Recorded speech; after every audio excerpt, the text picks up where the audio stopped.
comment je vois l'Europe en 10 ans, probablement une Europe avec des cercles différenciés, parce qu'on ne peut pas gérer cette Europe avec un institutionnalisme qu'on a inventé pour 6, qui tenait le coup à la rigueur pour 12, qui montrait ses limites déjà à 15. Donc ce sera une Europe, à mon avis, avec un fondement unique.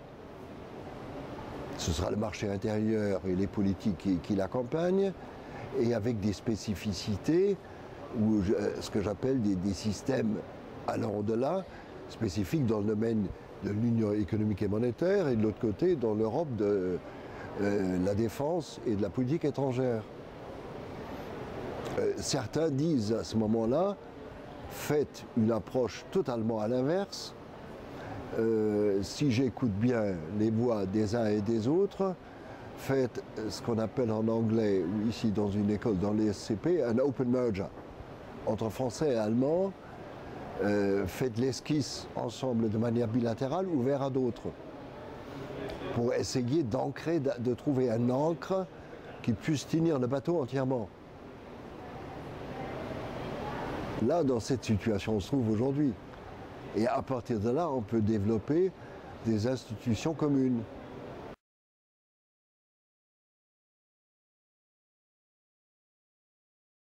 Je pense qu'on a sous-estimé pendant un certain nombre d'années le rôle des parlements nationaux. Or, Lisbonne répond à cette question de manière insatisfaisante, voire insuffisante. Nous voyons de part et d'autre, si vous voulez, une certaine révolte des parlements nationaux qui veulent avoir leur mot à dire.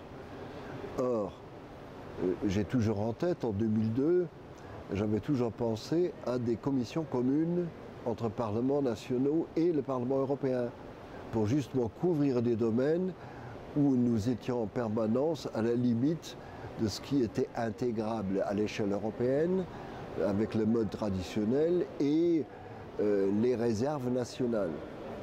Et dans ce contexte, j'ai toujours en tête ce que mon ancien patron, pendant 12 ans quand même, le chancelier Kohl m'avait toujours dit, faites attention à la politique étrangère et de sécurité, ce sera probablement le dernier domaine à intégrer.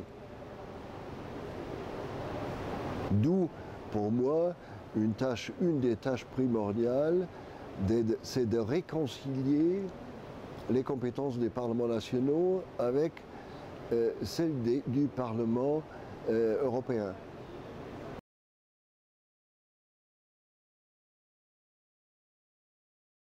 Moi, je trouvais ce pacte intéressant. C'est toute une, je dirais, un mandat spécifique, un appel au futur président de la République, un petit peu sur sa ligne de conduite dans les affaires européennes.